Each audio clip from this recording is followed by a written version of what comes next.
I te tau 1971 i pūhia ai a Rodney Tahu kia mate. E toru 32 ōna tau i taua wā, a i te whare kōhinu o tūrangi ia e mahi ana. Mai rāno i taua wā, kārea no he tangata kia mauheretia mo tōna kōhurutanga. Engari no te rā mere nei ka mauheretia tētahi i raro i te heitara nāna i mahi. Kia te huri ake tātou iae nei kia Henarangi Goodman, Henarangi.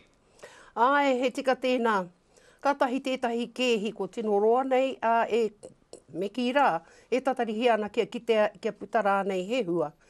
Hoi anō te praere kua hipāke nei, e tā tiki tiwhi Mark Loper, arā ko te huara, ko tētahi tangata ana kua mauherehia.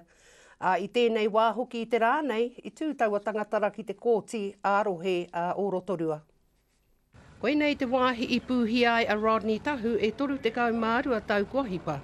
Hoi i roto o taua wā, nā ngā mahi rangahau tonu a te ture.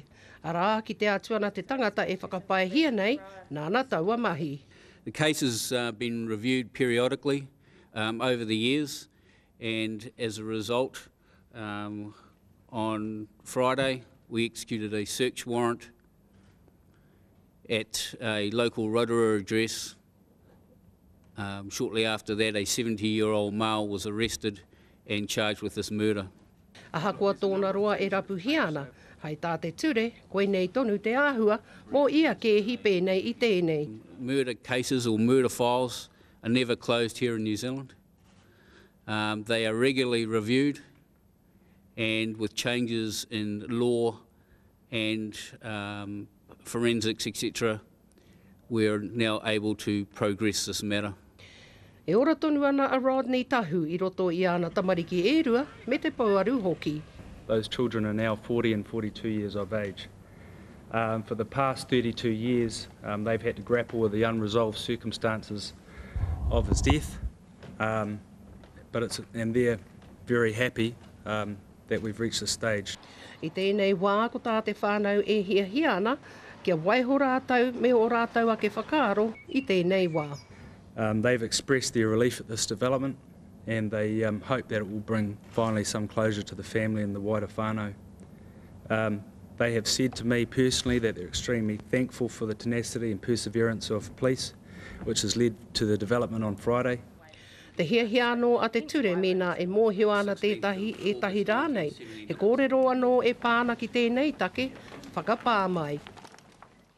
He hai e tahi atu kōrero mō tēnei take kōhuru, Henarangi? Well, i te rā nei whai whakaaro mātou ki te pauaru a Rodney Tahu.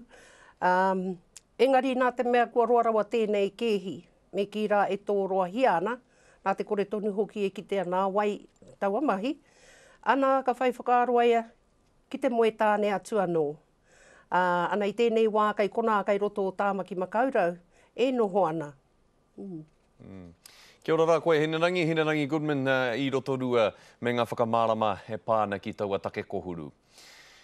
Nā, kei te toro atu te māngai mo te whānau o Matakapua Glassy, te wahine i pūhia rā i waho i te manatū pirihimana o Tokoroa i te rā horoi, ki te whānau o te tangata nāna nei ia i pupuhi.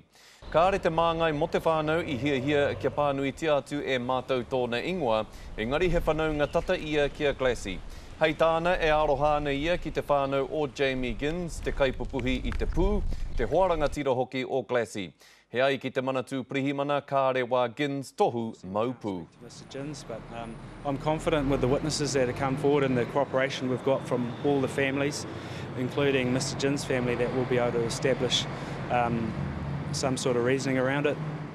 I tēnei wā, tonu nei kei te kōkiri hia tonutia e ngā pirihimana tā rātou aro take.